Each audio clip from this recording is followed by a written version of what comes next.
Mas eu não gosto de responder na terceira pessoa, sabe? Eu vou responder na primeira mesmo, que me gusta mais. Quem é a Laís Mann? Laís Mann é uma curitibana, nascida nos anos 50, filha de pai catarinense, mãe antoninense, enfim, uma menina pobre, né? Cresceu dentro da educação tipicamente polaca, como nós costumamos dizer, e é isso. E hoje está aqui essa Laís que vocês estão vendo, com quase 60 anos e uma vida grande dentro da comunicação, rádio, televisão, enfim, sempre a comunicação presente na minha vida. Ô Laís, você teve uma presença muito marcante na televisão, especialmente na época do Show Jornal. Mas as pessoas se lembram de você só nessa fase. Mas você, antes do Show Jornal, você já teve uma experiência boa também em televisão. É verdade. Verdade, Jamur. Porque tudo começou muito cedo na minha vida, né? Então, eu posso dividir a minha vida da seguinte maneira: antes e depois do Show de Jornal. Porque foi exatamente na TV Iguaçu, junto com vocês, que eram os jornalistas experientes, que eram homens um pouquinho mais velhos do que eu, mas enfim, que já tinham uma carreira solidificada, que eu aprendi o que era comunicação e aprendi a levar isso muito a sério. Mas eu comecei no rádio muito cedo. Eu acredito que por volta assim de 16, 17 anos na Rádio Cruzeiro do Sul, quando eu paralelamente trabalhava nas lojas Maser, né, que são uma referência da nossa época, que tinha roupa para criança, roupa infanto-juvenil, e era assim bacana comprar nas lojas Maser, e eu era vendedora das lojas Maser. Eu comecei a minha vida profissional trabalhando como vendedora menor de idade ainda, com carteira profissional de menor de idade assinada. E aí eu comecei aquela coisa de fazer desfile de moda para o seu Adolfo, para a dona Marta, e comecei também a fazer rádio. Então nós criamos uma coisa chamada Revista Feminina Maser. Existia uma urna dentro da loja, onde as pessoas que iam fazer as compras faziam perguntas e depois eu respondia no programa na Rádio Cruzeiro do Sul. Foi uma coisa maravilhosa, e para vocês terem uma ideia, vou contar isso pela primeira vez, era muito engraçado, porque eu fazia os horóscopos à noite com a minha mãe, que era enfermeira, trabalhava numa farmácia, e à noite ela chegava em casa e dizia: mãe, eu tenho que fazer os horóscopos para o programa de amanhã. E a gente sentava e começava a inventar um monte de coisa. Mas eu tenho para mim que a minha mãe, que era meio bruxa, ela devia ter alguns insights e algumas intuições, porque as pessoas respondiam para a gente assim: nossa, você acertou o meu horóscopo e isso e aquilo. Então eu acho que nada é por acaso, mas foi assim, foi muito engraçado e ao mesmo tempo muito interessante. E eu era modelo daí, então já comecei a ser modelo. Você começou na televisão como garota propaganda, não foi? Eu comecei na televisão não como garota propaganda, Jamur, porque eu realmente, o que eu menos fiz na minha vida foi comerciais. Eu fiz mais comerciais quando eu já estava famosa, entre aspas, conhecida, porque daí as pessoas queriam que eu fizesse comercial, porque era interessante para a marca que eles tinham, né? Mas eu comecei na televisão fazendo desfiles. Eu fazia desfile no programa da Linda Saparoli. No Canal 12, você trabalhou no Canal 12. Eu comecei no Canal 12. Isso, exatamente. Ah. Eu comecei no Canal 12 pelas mãos do Wilson Tomás. Eu acho que vocês lembram do Wilson, que era um paulista, diretor de televisão de São Paulo, e estava em Curitiba na época, e me viu exatamente dando uma entrevista falando sobre moda. E quando terminou o programa, ele mandou me chamar, eu fui lá em cima, na sala dele, enfim, e ele estava junto com o Paulo Camargo na época, então ele perguntou se eu não gostaria de trabalhar na televisão. E eu disse: mas, né, fazer o que na televisão? Não, você poderia fazer um telejornal, nós estamos precisando de apresentador. Imagina vocês, jornalistas de hoje, que sabem o que é você ter que fazer teste, uma faculdade, não sei o quê, enfim, e eu comecei desse jeito. E eu falei que eu não queria, que eu não teria o menor jeito. Ele: não, mas você fala muito bem. Eu falei: não, minha mãe vai me matar. Minha mãe era uma sargenta, gente, vocês não fazem ideia do que era minha mãe. Ela era um pitbull, você entendeu? Porque era na cola da gente o tempo todo, e Deus me livre. Vocês sabem que naquela época trabalhar em televisão não era uma coisa bacana. A gente enfrentava principalmente mulher, principalmente uma menina, né, de 17 anos, era complicado. E eu disse que eu não queria trabalhar. Agradeci e tudo mais. Acontece que eu acho que alguns dias depois eu briguei na Maser, porque eu coordenava os desfiles e coordenava o guarda-roupa do desfile, essa coisa toda, e acabei me desentendendo com eles, que foram, na verdade, meus pais também, seu Adolfo, Dona Marta, seu Luiz, aquela coisa toda. E eu, rebelde, né, porque imagina a rebeldia, que coisa, e saí da Maser. Mas a minha mãe não permitia que a gente ficasse sem emprego um dia sequer. Então, se você só podia sair de um emprego se você já tivesse o outro onde você pudesse trabalhar. E eu briguei na Maser e disse, agora minha mãe vai me matar, ela vai me escalpelar e eu tenho que ter um emprego para chegar em casa e dizer, não, eu saí de lá, mas eu já tenho outro. E fui no Canal 12 de novo, procurei o Wilson Tomás e disse para ele, o senhor me fez um convite, está em pé ainda aquela proposta e tal? Ele disse, sim, claro, sim, nós estamos precisando da apresentadora. E eu disse, então, eu agora posso trabalhar porque eu estou precisando trabalhar.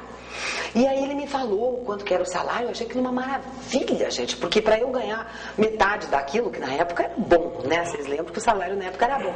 Para eu ganhar metade daquilo, eu tinha que vender muito na Maser. Enfim, e eu disse para ele, quando é que o senhor quer que eu venha e tal? Ele disse, não, você começa amanhã.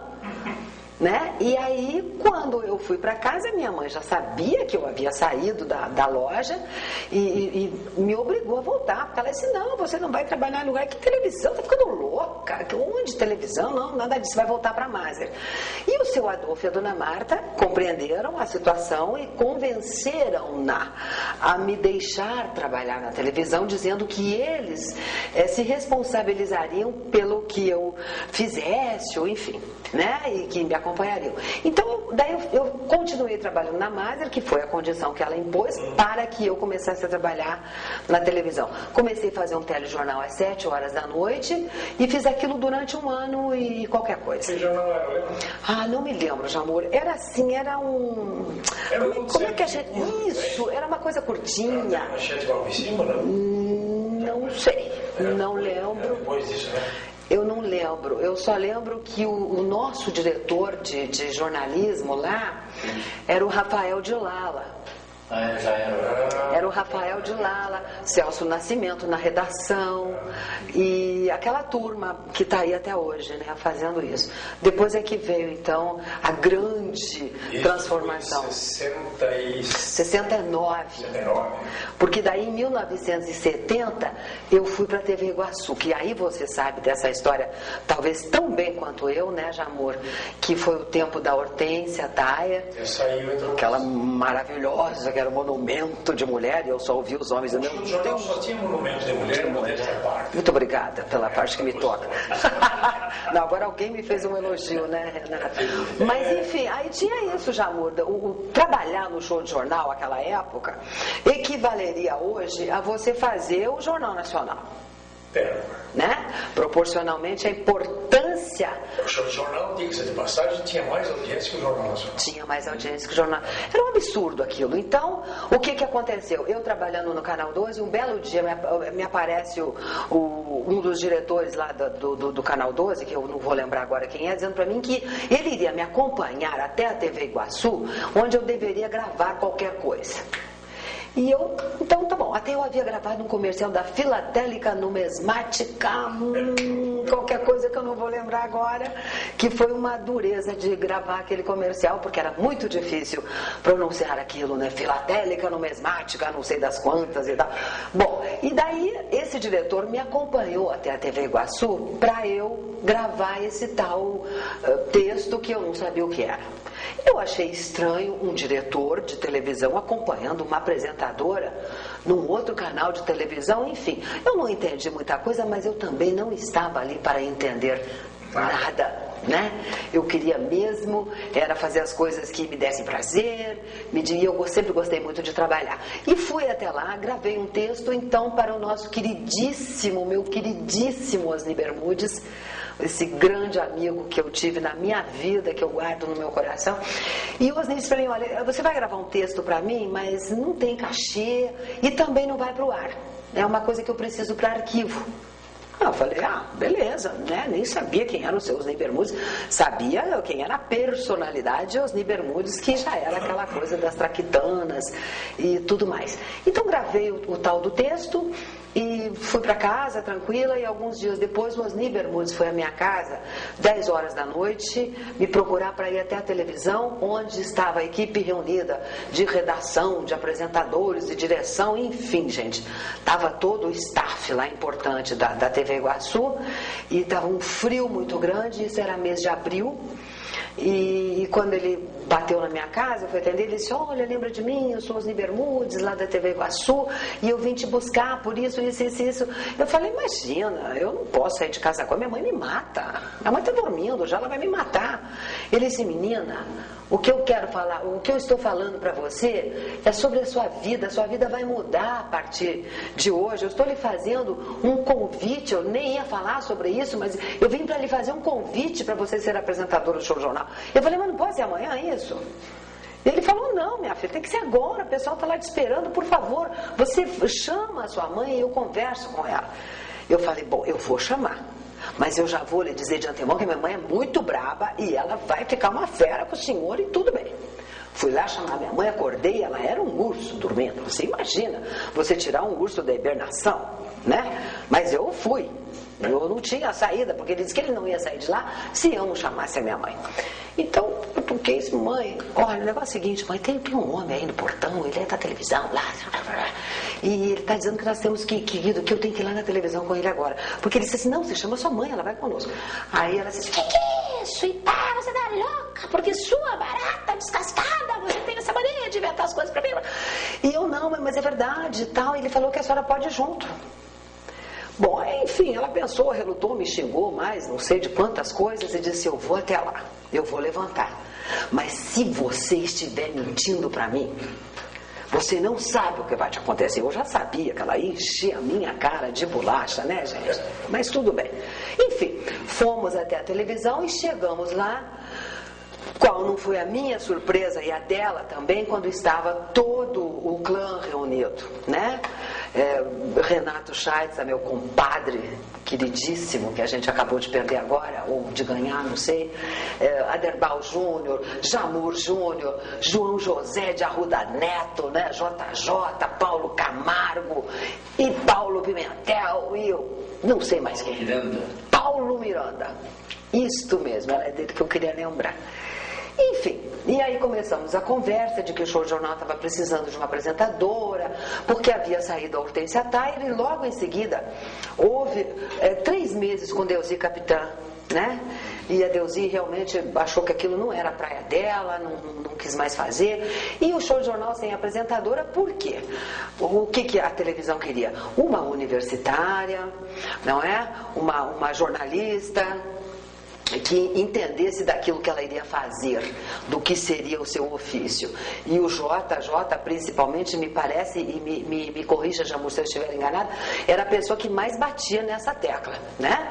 Ou era uma estagiária de jornalismo, ou era uma jornalista que tinha que ser inteligente, bonita, e tinha que saber falar, e tinha que saber interpretar, e tinha que saber um monte de coisas, e eles não encontravam essa pessoa. E depois eu fiquei sabendo que o Osni só dizia bem assim, eu já tenho a minha candidata, vão aí esgotando todas as possibilidades que vocês têm.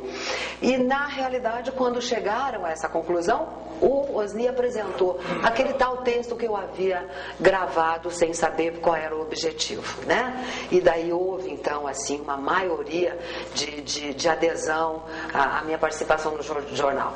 E aí começou, para mim, Jamur Júnior, e você lembra disso muito bem, começou o meu céu e o meu inferno.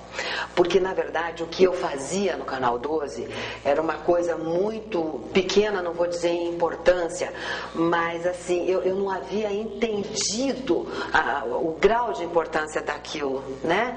Então, eu ia lá, lia um script e tal, ia embora, beleza.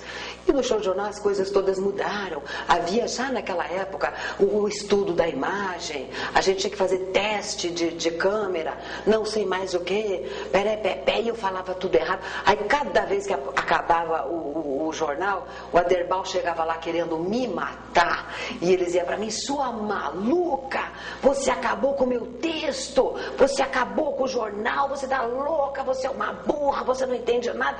E esse aqui pegava o roteiro e nós íamos para a sala de maquiagem, que era onde a gente lia o jornal, mas isso depois do jornal. Aí ele me ensinava como que eu deveria ter. Então ele dizia assim, quando você vai fazer uma pergunta, querida, não é assim, por que não? Você vai dizer, por que não? Começamos a fazer leitura antes do Depois começamos, exatamente. Então o Jamur, toda noite com aquela paciência de Jó, acabava o jornal, a gente ia, e depois porque a gente já chegava na televisão, Renato Ribas, às 6 horas da tarde.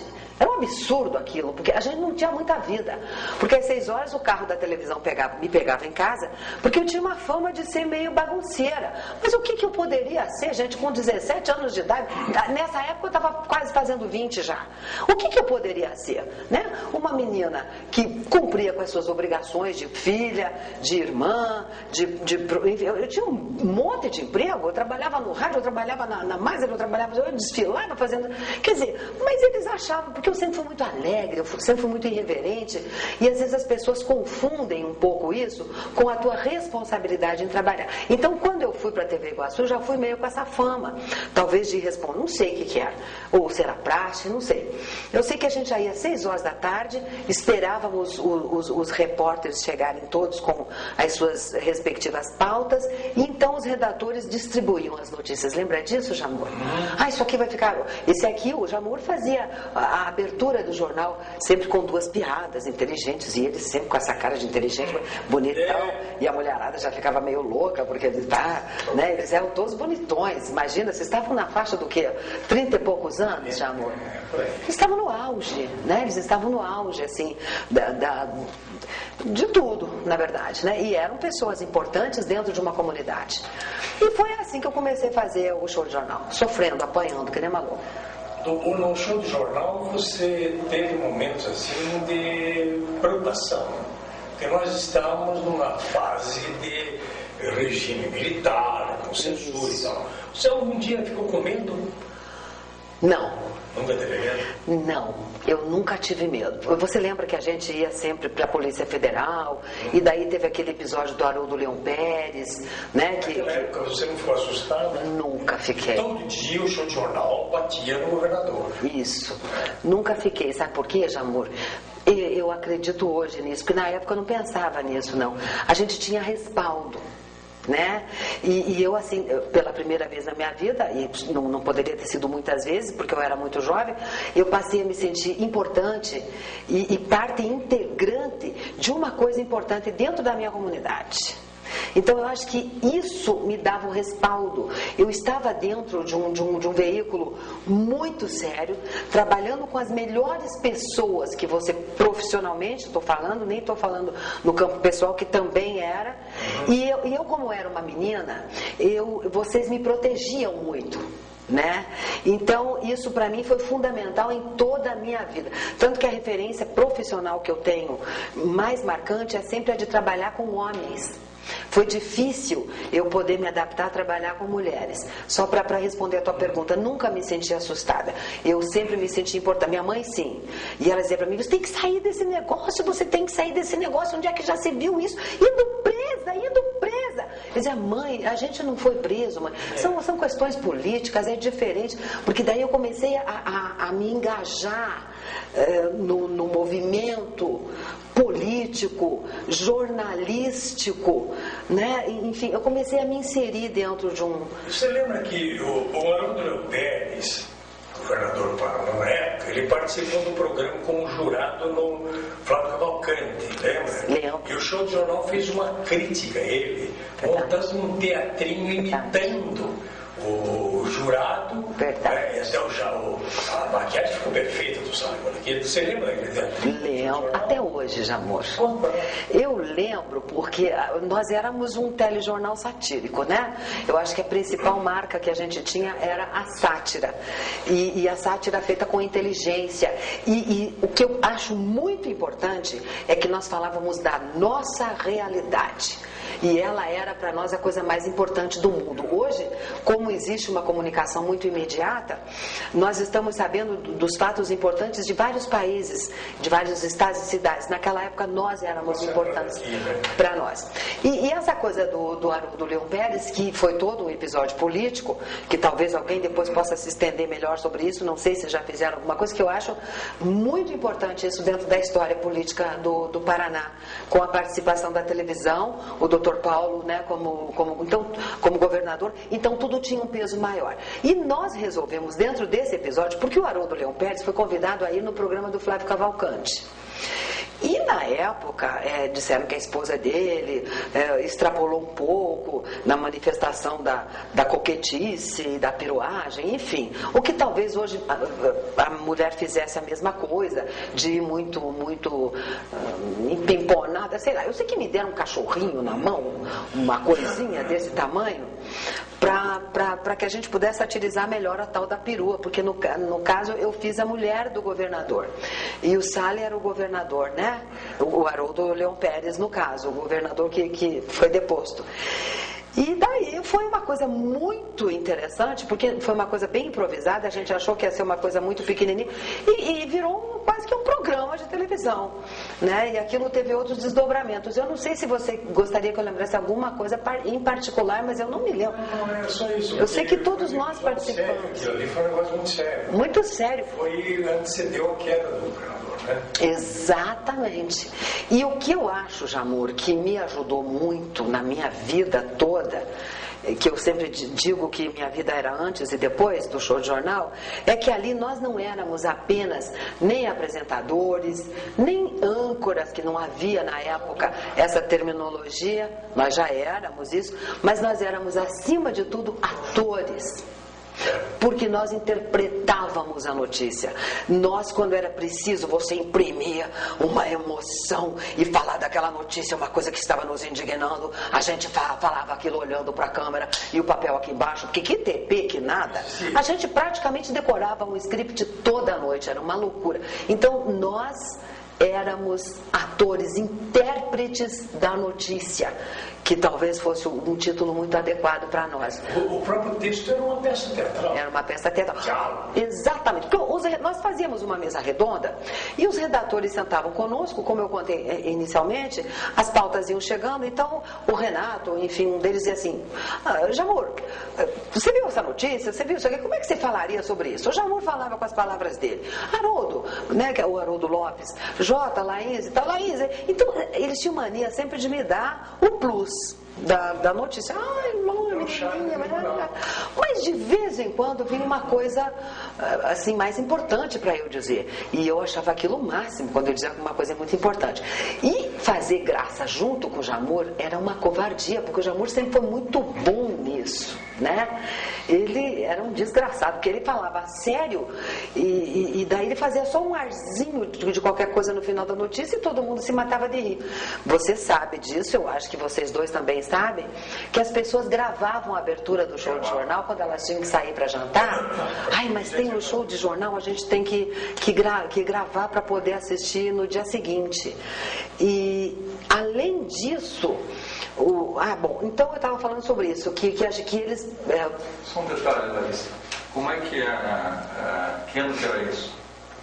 Olha, foi 70, 71, 72 e 74 que eu fiquei no show de jornal. Quem que gravava? O telespectador? Sim, os telespectadores gravavam, eu não sei como é que era. Não tinha videocassete? Não. Como que era feito isso então?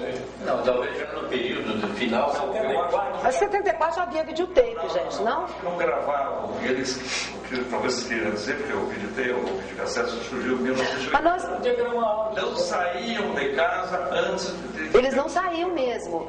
Mas então eu não não sei, porque alguém me falou sobre isso, de que as pessoas gravavam. Deve ser áudio, né? Deve ser áudio. Porque me falavam que as pessoas gravavam. Era, na verdade, uma coisa engraçada.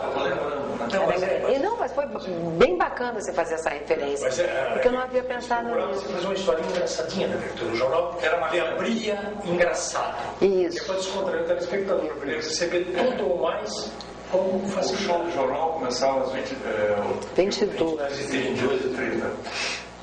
Eu vi isso no Dino Almeida, na ocasião, me lembro, a TV Programas deve ter se feito, não, fez referência também, ou se não fez alguma coisa, que alguns hábitos de restaurantes e eventos foram alterados na questão do show de jornal. Até o jogo Olha de que cacheta interessante em Paranaguá. isso. Foram alterados em função. O famoso jogo de cacheta no Clube Literário de Paranaguá mudou de horário. Olha que espetáculo isso. Isso é muito importante, gente, porque faz parte da cultura, né, de uma cidade. E nós tínhamos também, Jamor, que a gente falou sobre a coisa de ser ator e de interpretar, os bonecos, né? Nós tínhamos os bonecos, que era o Chacon fazendo aquele hipopótamo que vivia me cantando, mas ao mesmo tempo que ele me cantava, ele ia, né, inserindo as críticas que os apresentadores não poderiam fazer. Então ele fazia, mas ali a gente usava para dizer tudo, né? Se a gente queria xingar alguém, ou se a gente queria mandar um recado, a gente mandava através do Gorgias e a dona Xandoca, que era uma velhinha fofoqueira, que era maravilhosa. Então a dona Xandoca tinha a desculpa de ser uma senhora, né? Uma velhinha, que todo mundo desculpa o que as velhinhas dizem, por isso que eu estou começando, gente, a achar bacana essa história de ficar velhinha. Porque tudo que as pessoas dizem, eu já sou velha, por favor, me desculpa isso, e pronto, e a gente fala o que a gente quiser, né? Eu acho que a idade, quando vem vindo, ela vem com essa autoridade de você poder dizer as coisas para os outros e também não se preocupar muito se as pessoas estão ou não estão gostando. Mas depois do show de jornal, você teve outras experiências na televisão? Várias, né, Jamor? Várias. É assim, eu até não me lembro muito bem disso, porque depois... Inclusive, os principais comerciais. Lembra que a gente fazia um programa chamado Os Profissionais? Sim, sim. Que éramos eu, você e o Moacir Gouveia. Era bacana. Os jornalistas, não eram os profissionais. Os jornalistas... O tipo de jornal que apareceu. Então você também participou de teatro.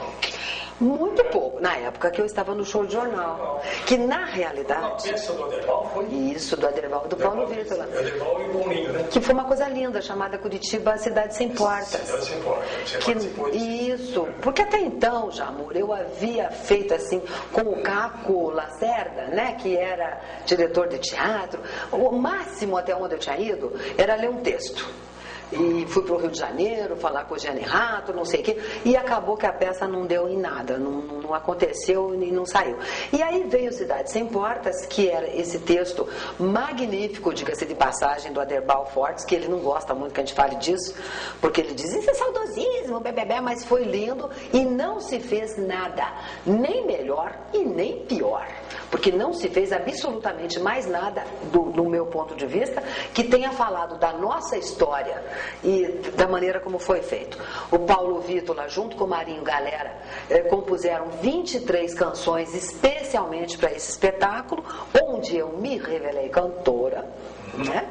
Porque eu comecei a cantar no teatro, isso é uma coisa muito séria, em 1972, depois 73, que repetimos o espetáculo, foi um sucesso de bilheteria e foi muito importante aquilo. E eu vivo insistindo cada vez que encontro a Aderbal para que a gente remontasse aquilo de novo a gente, ou sei lá, uma companhia de teatro que fizesse aquilo. Porque nós temos, gente, carência da nossa história. Não sei se vocês concordam comigo. Nós temos carência da nossa história em saber quem nós somos, como nós começamos, o que nós somos realmente, que cultura é essa, que coisa de polaco é esse, sabe como? Porque nós somos diferentes de todo o Brasil. Por que o curitibano é assim? Por que o curitibano é assado? Esse nosso orgulho em ser curitibano e ao mesmo tempo essa nossa repulsa em ser curitibano, a gente quer ser, mas não quer ser, e a gente briga o tempo todo com isso. Então você tem razão, foi uma inserção no teatro maravilhosa, fiz muitas outras coisas em quase todos os canais. Você lembra depois quando a gente saiu da TV Iguaçu, que acabou o show de jornal, que nós fomos para o canal 6 Quando o Martinez, Carlos Martinez, comprou a televisão, quer dizer, o seu Oscar comprou e ele ia lá brincar de televisão, era muito engraçado. O show de jornal, por que acabou o show de jornal? O show de jornal acabou quando mudou a programação da Globo. Isso. Que a programação da Globo deixou de ser transmitida pela Iguaçu e voltou para a TV Paranaense. Exatamente. Eles mantiveram ainda um pouco o show de jornal, mas foi bem difícil. Era outro pessoal que fazia. Não, e foi muito difícil. A gente ficou sem programação, a gente ficou sem. Você sabe que foi uma fase muito difícil para todo mundo. Um fato interessante do jornal, do show de jornal também, é que logo após entrava o filme e era o intervalo mais valorizado Exatamente. na televisão. Vendia-se melhor os espaços e era super lotado. Vocês falaram em fazer comercial e eu vou lembrar uma coisa agora que é bem curiosa. Existe uma empresa, eu acho que existe até hoje, a Britânia, Sim. que era dirigida pelo Dr. Percy Jackson. E nessa época, quando nós já não tínhamos mais patrocinador, era difícil, as pessoas não anunciavam. Bom, o negócio era tão sério que a gente reprisava comercial, né? Era complicado.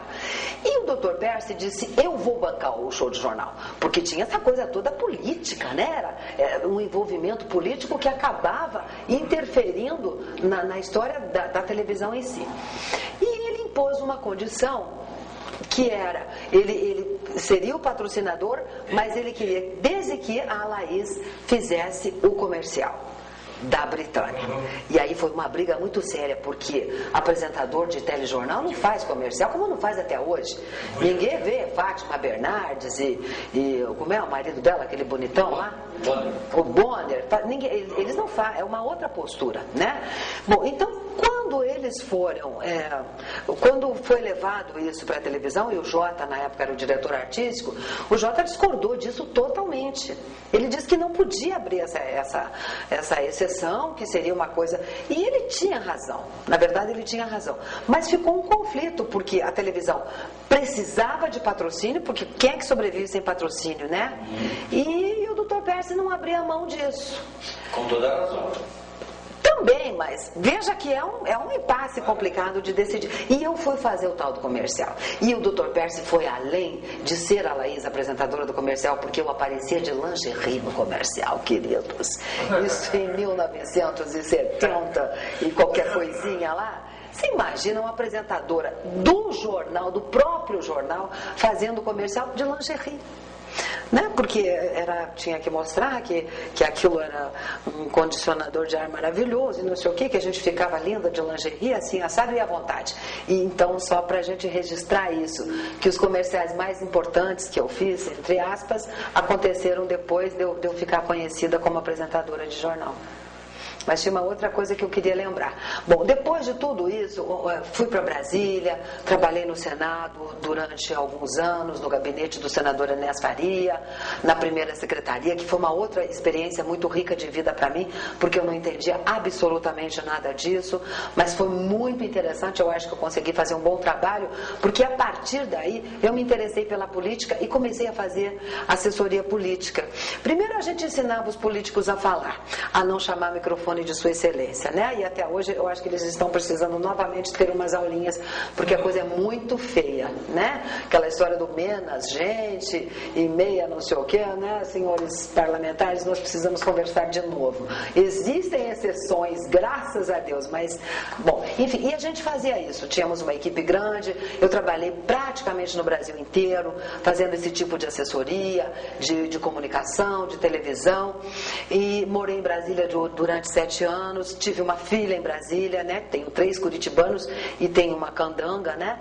Que nasceu em Brasília, enfim, e depois voltei ao Paraná já com essa bagagem política, desenvolvendo esse trabalho político, que foi uma outra porta que abriu-se para mim e que foi bastante promissora também.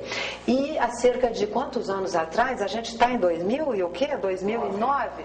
Eu acho que em 97 eu fiz um programa na Bandeirantes, que foi uma das minhas últimas, um dos meus últimos trabalhos em televisão, né, como programa jornalístico de entrevistas e tudo mais, que foi o Curitiba. Ficou 2 anos no ar, foi uma coisa bem importante para mim. Nós fizemos em 2 anos, eu acho que, olha gente, eu fiz um levantamento disso, de quantas entrevistas, porque eram 3 entrevistas por dia, e o programa era de segunda a sexta, um programa ao vivo, produzido, dirigido por mim praticamente, porque eventualmente eu contava com algum jornalista, mas a gente não tinha dinheiro para pagar redator, para pagar diretor, então a gente acabava meio que fazendo uma produção caseira. E nesse período já era diretor também lá, o Wilson Tomás. Mas foi ele que me levou de volta. Sei que coisa maluca, porque quando o Wilson me levou de novo em 97, exatamente, eu não sei se encerrou ainda, porque a gente só encerra depois que está lá na horizontal, 7 palmos, né? Eu não sei se já encerrou. Eu não quero fazer televisão de novo. Se você me perguntar se eu quero fazer rádio, quero. Mas a gente não sabe, né, Renato? Então, eu acho assim, mas isso que você falou é bem importante. O Wilson começou a minha vida e de repente até hoje, né? O mais recente trabalho, para não dizer o último, tirando os TV leilões da vida, que quase acabaram com a minha vida, que isso não conta como carreira, como currículo, como nada. Eram programas comerciais. Foi o Curitiba, porque o Wilson ligou para mim e um belo dia eu lá recebo um telefonema, ele disse, o Wilson Tomás. Eu falei, gente, eu não acredito que é você. Ele disse, Laís, tenho te procurado tanto em Curitiba, estou aqui porque a televisão estava também passando por um processo de intervenção, alguma coisa do gênero, e ele estava aqui como tal interventor, é isso que a gente fala? E ele me explicou isso rapidamente, falou para mim, escuta, como é que você está? Você está bonita? Eu falei, estou linda, querido. Mas estou linda, meu Deus, maravilhoso. Ele disse, não, venha conversar comigo então aqui na televisão. E eu fui conversar com ele, começamos a conversar, ele me perguntou de projetos e tal. Eu falei, eu não sei, eu quero voltar pro rádio. Eu já estava me achando muito velha, 12 anos atrás. Nossa, eu tô tão velha, eu não quero saber de câmera na minha vida, minha imagem é uma coisa que vai me traumatizar muito. Mas aí eu falei para ele, eu quero voltar pro rádio e tal. Ele falou, você não pensa em voltar pra televisão? Eu falei, mas não sei, Wilson, acho que não. Ele falou, que pena, porque eu queria te fazer um convite. Então me fez o convite de ir para Bandeirantes, fazer esse programa, que eu adoro o programa ao vivo, porque nós somos do programa ao vivo, né? Que é uma coisa muito mais gostosa, muito mais estimulante, aquela adrenalina te movendo o tempo todo, você brigando com o relógio e com o teu entrevistado, que às vezes você pergunta para o entrevistado, como vai o senhor? Ele fala, bem, obrigado. E às vezes você pergunta como vai o senhor e ele começa a contar como ele vai desde o ano passado, né? E o programa ao vivo tem isso, de você... Né? Não é verdade? De você conseguir mediar aquela coisa para chegar no tempo certo, então, até logo, muito obrigado, aquela coisa toda. Não vai acontecer, né? Exatamente. Então foi isso, o Wilson me chamou, logo em seguida o Aderbal Fortes assumiu a direção da televisão.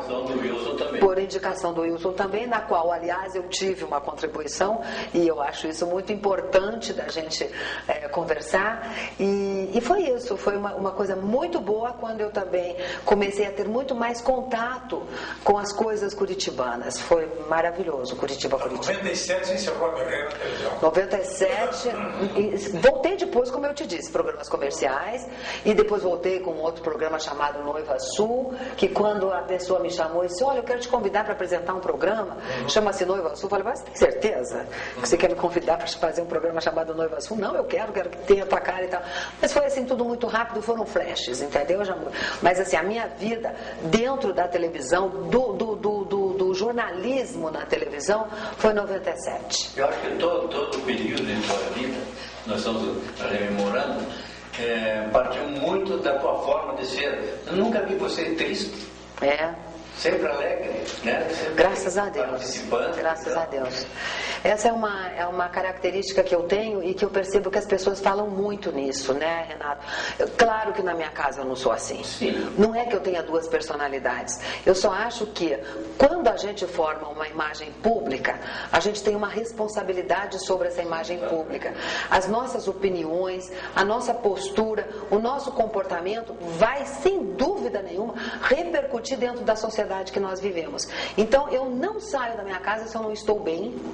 Eu não saio da minha casa para encontrar alguém na rua, a pessoa me dizer como é que você vai e eu começar a chorar as minhas mágoas, porque é evidente que eu tenho essas mágoas todas e a minha filha até deu uma risadinha ali, porque ela sabe que é dessa maneira. Então, na minha casa eu sou eu posso me manifestar, as minhas tristezas, as minhas idiosincrasias, enfim. Mas você tem muita razão sobre isso. As pessoas sempre dizem para mim, Laís, o que eu mais admiro em você é a tua alegria. Porque também, Renato, eu adoro as pessoas. Eu adoro o meu trabalho. Eu posso estar com o maior problema da minha vida. A hora que eu entro no meu local de trabalho, eu sou outra pessoa. Eu estou leve, eu quero me dedicar. É muito interessante isso. E eu adoro as pessoas e eu adoro os meus amigos. Você entende? Então eu acho que eu tenho que acrescentar alguma coisa a eles, né? Isso nós somos plenos testemunhos. Que bom. Obrigado, então.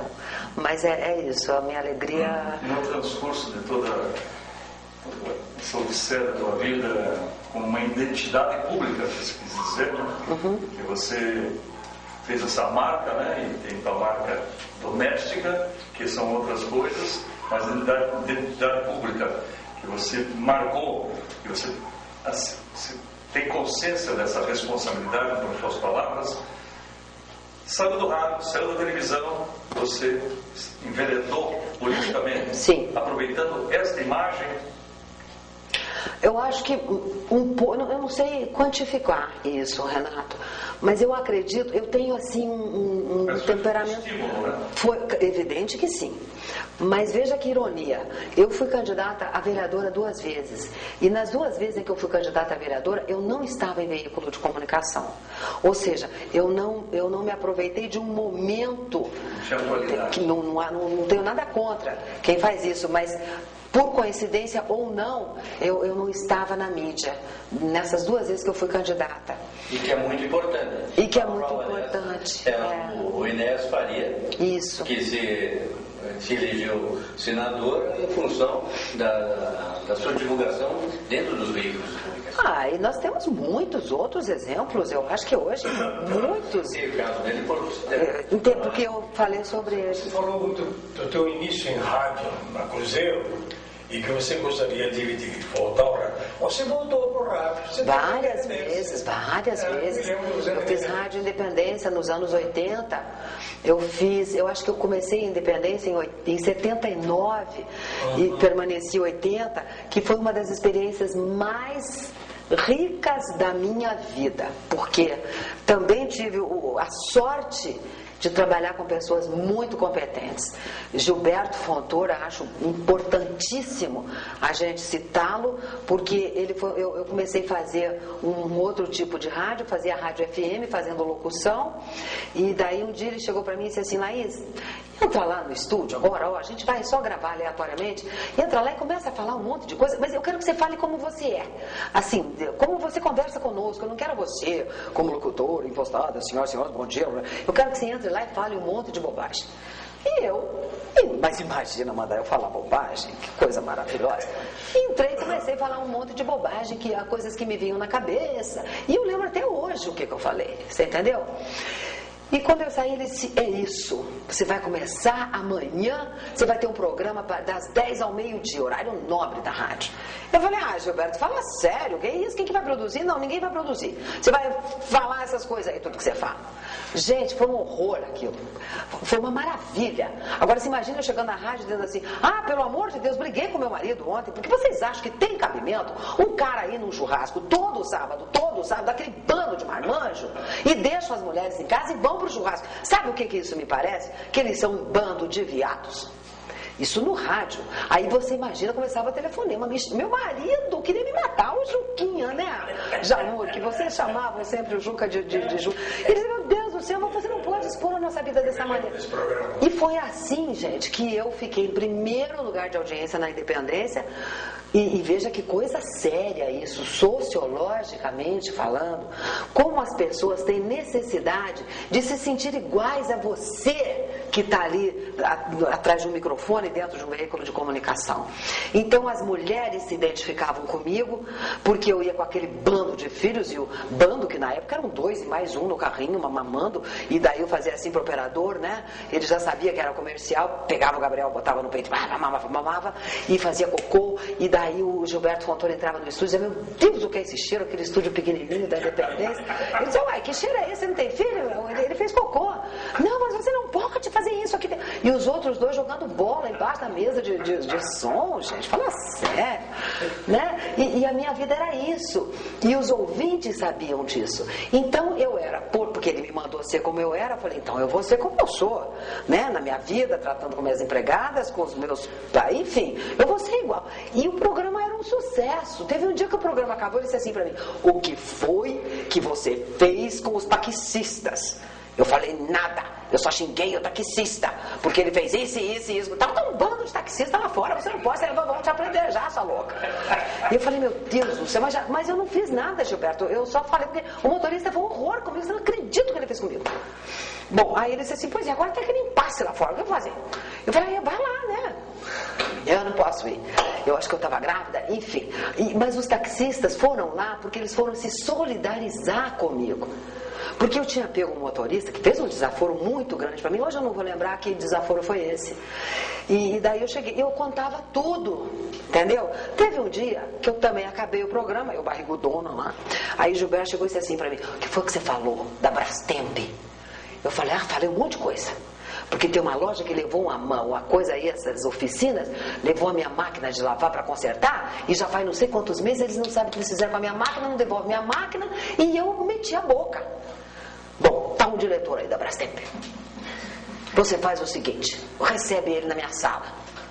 Pelo amor de Deus, Laís. Mas Gilberto, você manda eu falar as coisas, agora você vai ficar aí me censurando? Não, mas você tem que ter um mínimo de bom senso, você entendeu? Não, agora tá bom, então chama o homem lá.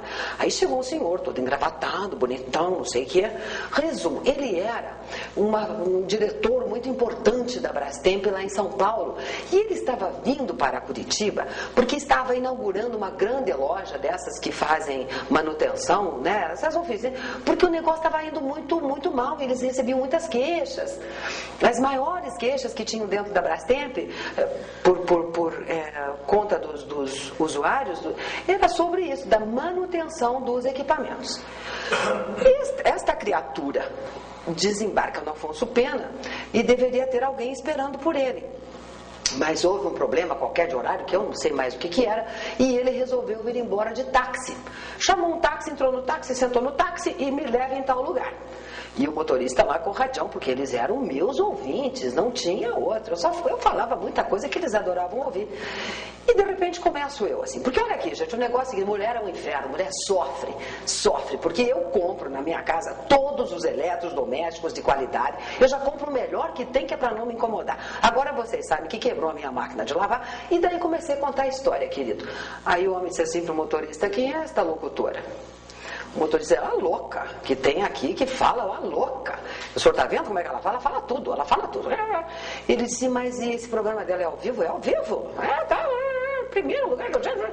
Então o senhor me faz o favor, o senhor pode me levar nessa rádio? O cara foi direto para a rádio, você está me entendendo?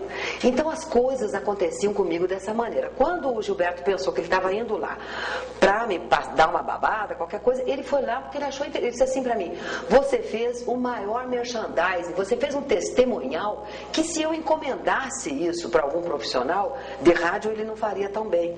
Quando eu falei que eu comprava já o melhor, porque na época Brastemp, até hoje a gente fala isso. Não é uma Brastemp, né? Não tem isso. Então eu falava isso, eu já comprei, e ele achou aquilo o máximo. Bom, aí ele disse assim para mim, eu faço questão de lhe presentear. O que a senhora, né, gostaria de ter na sua casa? Eu falei, nada, tenho tudo. Mentira que eu tinha tudo, mas eu também achei que eu não podia ceder, porque você não pode ceder, né? A gente tem uma posição que você não pode ceder. Então eu falei, não, se o senhor conseguir que eles entreguem a minha máquina de lavar roupa que está lá no concerto, eu vou achar isso uma maravilha. Óbvio que no dia seguinte já tinha não sei quantas pessoas me ligando, assessor não sei de que, assessor não sei de que, e eu consegui a minha máquina de lavar roupa de volta. Então as coisas aconteciam, gente, no rádio, dessa maneira. Por isso que o rádio, para mim, ele é muito especial. Eu adoro, quando perguntam para mim qual é a sua profissão, eu sempre ponho radialista. Eu adoro ser radialista. Você também? Eu comecei no rádio e sou apaixonado por rádio. Mas aquele radialista... Eu, como você, eu adoro rádio. Eu adoro Fiz rádio. televisão por necessidade na época, porque foi um momento. Mas era bacana também. Agora, pergunta a você, você acha que um programa como esse, teu, hoje, teria o mesmo efeito no rádio? Teria espaço para ele? Mas com certeza absoluta. Não tem espaço para nós, querido. Para nós não tem espaço, porque nós não somos evangélicos, nada contra a igreja, pelo amor de Deus, e também nós não somos políticos, não somos nem vereadores, nem coisíssima nenhuma. Então eu digo o seguinte, não há espaço para nós, Jamor. Que eu sempre digo que nós somos do tempo que nós recebíamos para trabalhar. Exatamente. Hoje você chega num veículo e a pessoa já vai te dizendo quanto custa por mês para você fazer um programa de rádio ou de televisão. E nós não queremos. De horário, né? Não é isso? Então eu acho que espaço existe sim, porque cada dia mais o ser humano está precisando de referências iguais, de pessoas muito parecidas com ele. Nós não precisamos mais desses ídolos, ou não precisamos, ou precisamos talvez, não sei, porque o mundo está cheio disso.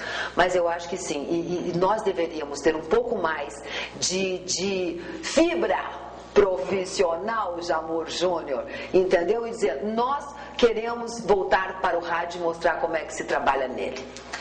Mas onde que você vê a rádio ser de propriedade de igrejas e de políticos? Não sobra espaço. Não sobra espaço.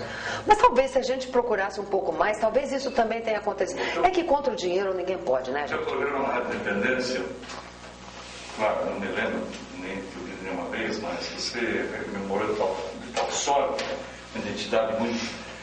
Era laísma, o cotidiano. Então você mostrava com total naturalidade o que você está contando aí, uma identificação com donas de casas, com marido, com políticos, com tudo, desmistificando o que hoje se faz comercialmente. Exatamente. Você sabe que as pessoas ligavam e diziam assim, ele sabe que o deputado tal, não sei o quê, minha filha foi lá, e daí ele cantou a minha filha, e eu ia para o microfone e dizia, escuta, deputado, mas que vergonha, por que fazer isso com a menina? E eles eram tão cretinos, porque eu não citava o nome deles, pois eles ligavam para a rádio e diziam assim para o diretor, manda essa fulana aí, cala a boca, que eu joguei com ela. Você entendeu? E eu não havia citado o nome deles. E eu levantava todos os assuntos, mesmo que eu não tivesse profundo conhecimento sobre tudo, porque a gente não tem mesmo e nem é obrigado a ter, mas eu tenho a minha postura de cidadã. Então eu analiso as coisas que me afrontam ou que me alegram, como uma postura de uma mulher, não é? De mãe, esposa, dona de casa, e era assim que eu assumia as coisas. Existia um problema político como hoje, existem tantos, e nós estamos lendo aí todos os dias no jornal, a postura da Assembleia Legislativa, a postura da Câmara de Vereadores, do Congresso, enfim, né, gente? Nós não aguentamos mais abrir jornal, mas só que nós só falamos isso. E eu tinha essa válvula de escape de poder ir para um veículo de comunicação que era primeiro lugar de audiência, isso é muito importante, e me colocar. Eu nunca tive medo, e eu acho que isso também foi a razão de eu ter tido sucesso dentro daquilo que eu fazia. Eu nunca tive medo de dizer o que eu sentia, né? de me expor como pessoa, como mulher, e com muitos, como é que a gente pode dizer, agravantes, porque eu era jovem, eu era bonita, eu era inteligente, e eu estava dentro de uma coisa importante que era a formação de opinião. Nós fazíamos isso, nós éramos e somos até hoje formadores de opinião. Então, Renato, nós sofríamos toda sorte de pressão, né? Do homem que encostava em mim tentando me dar uma cantada sem vergonha, por achar que de repente o caminho poderia ser aquele. Só que de um modo geral eu sempre fui muito privilegiada nisso, né? Porque eu sempre tive o respaldo dos meios de comunicação, dos locais onde eu trabalhei e das pessoas que representavam isso. Faltam apenas 2 minutos para nós concluirmos essas rememorações. Gostaria que você finalizasse contando o que você achar importante de sua vida, de sua participação no nosso meio. Eu acho isso que está acontecendo aqui hoje muito importante, e para nós que fazemos a história da televisão, do rádio, da comunicação na nossa cidade, no nosso estado, nós precisamos disso, para que a gente possa passar isso para frente para outras pessoas, não só como experiência, mas para que as pessoas parem e reflitam um pouco sobre aquilo que nós fizemos, as portas que nós abrimos, os obstáculos que nós tivemos que ultrapassar, para que hoje as coisas estivessem mais fáceis para eles. Eu quero te parabenizar, Renato Ribas, por ter tido essa iniciativa. Eu acho isso de suma importância. Tive um prazer imenso de estar aqui e quero dizer para vocês, meus 3 queridos amigos, que nós continuamos aqui. Nós não fizemos uma história, nós continuamos fazendo essa história porque nós continuamos atuando. E agradecer de todo o meu coração, Renato, por ter sido lembrada para isso. Muito obrigada.